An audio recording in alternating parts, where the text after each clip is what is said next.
Hello, and welcome to the Venue Coach Blueprint for Owners. I'm Kyle Labar. This podcast is all about helping you fill your wedding venue with more bookings, earn more from each one, and keep your customers happy for a long time. We'll also talk about some tough times and big lessons that I've learned along the way. Let's dive in together and make your venue the best spot for weddings. Hey everybody, welcome to another episode of the Venue Coach. Today is Financial Friday, and I'm going to share one of the calculations that I like to use when we are looking at venue improvements and how we can determine if it is a good use of our money. So what we will be calculating is return on investment, or ROI, and in order to do that, you need to be able to quantify how much more business you are going to receive, or guesstify how much more business you're going to receive by doing the improvement. So for example, when we looked at our wedding chapel, we noticed that all of our summer months were basically empty because in Texas it's very hot and nobody wants to get married outside. And so we had just one or two events each month during the summer. Then we realized that there was a clear opportunity to capture more of that by putting in a ceremony spot, i.e. the chapel, that is air conditioned. And we also saw the same thing in the winter. Reverse it, it's too cold for people to be getting married outside, so we did the chapel so it can be heated as well. So we saw a clear gap that we could fill, and we could quantify how much money that would be worth. And then we started to do the numbers on how much it would cost us. So as far as return on investment, because these investments continue year over year, what I really like to look at is how quickly you get your investment back. And so for major purchases, it can take 5 to 10 years. For example, with our chapel, we came in ahead of that, and we will be making our money back within 4 years of the build.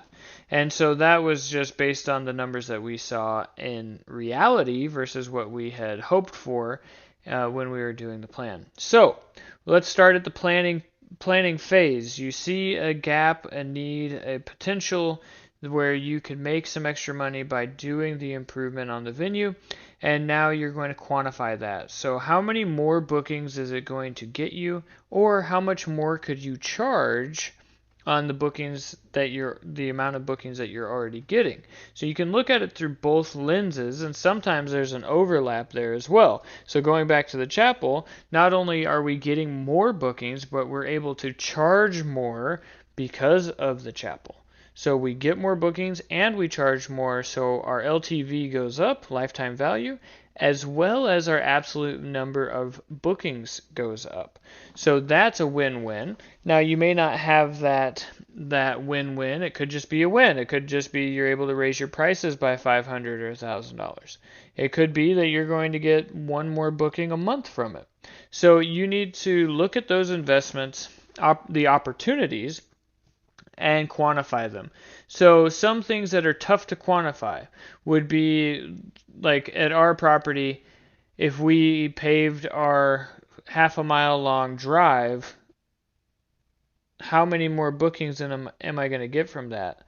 I don't think that I'll get enough to justify a $250,000 project.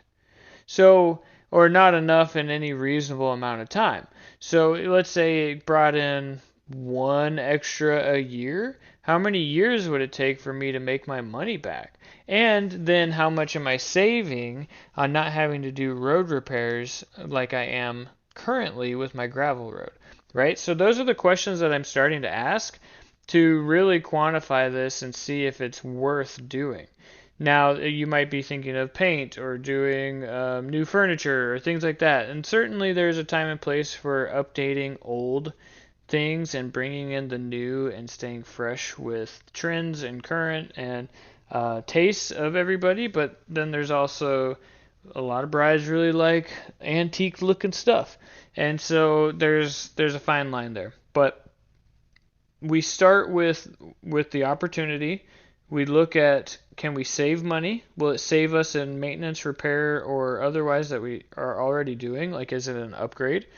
Or is it going to bring in more money in the form of more bookings?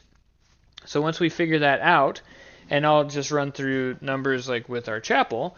So when we were looking at our chapel, we figured that we could get at least 12 extra bookings per year, and we make about $6,000 per booking, so $72,000.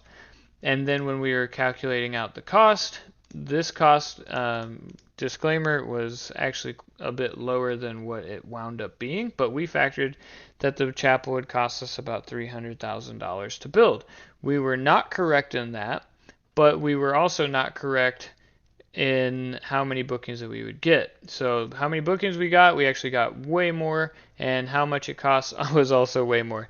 So, but just looking at it on a planning perspective, if I'm expecting to get $72,000 and get it out of $300,000, then I'm going to recoup my money in 4.16 years, and my return on that investment every year would be $72,000 divided by the $300,000.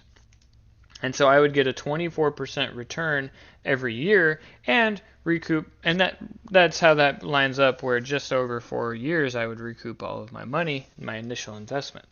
So that's what we would be looking at. And then after that 4-year mark is when we start really making money, where we're making that $72,000 in profit and not just repaying for the thing that we just built. So when it actually came out and we were getting 26 bookings in the summer times 6,000, then we're actually turning 156,000, but our expense from 300,000 went up to 450,000. Even so, because of the sheer volume that it actually increased by, of how many bookings that we did, even though the actual expense went up by 50%, our time to recoup that initial investment went down by 25%. And so we went from just over 4 years to just under 3 years to recoup our initial investment. And so we're actually profitable 1 year sooner than we would have been with the initial forecast. But when I'm looking at forecasting, what I want to do is round up on my expense and round down on my expected income. And if that still works, if that number still makes sense, then that is a green light. And so that's the rule of thumb that I like to use for our businesses. You might have your own rule of thumb there, and you're welcome to use my rule of thumb at your own discretion. But that's how we like to do it, and it actually worked out really well for us in regard to the chapel. Now, when I'm looking at other smaller investments for upgrades, like we did fresh paint. Now that was just something that we thought needed to be done because it was old looking, and it's hard to quantify that. How many more bookings are we going to get? And now when we first bought the property, we did a couple of new things, and so it was more like that as a whole was getting more bookings, and we figured if we could get, based from the seller who is doing 3, maybe 2 to 3 events per month on the books, if we could get that up to 6 with those improvements, 6 to 8, then that would be a win. And so we were able to do that. Actually, we went up to the 8, so we were at the top of our projection, and that was a really good investment as well. So if you can quantify it, and it doesn't have to be how many more bookings it can be. It could be how much more could you charge, or how much are you saving if you're doing an upgrade, or if it's an old system or something like that you have to keep repairing. So those are all the things to consider. And then when you get that number and you get the cost, then you're going to divide the savings or the increase in revenue by the cost, and that's going to give you your percent return.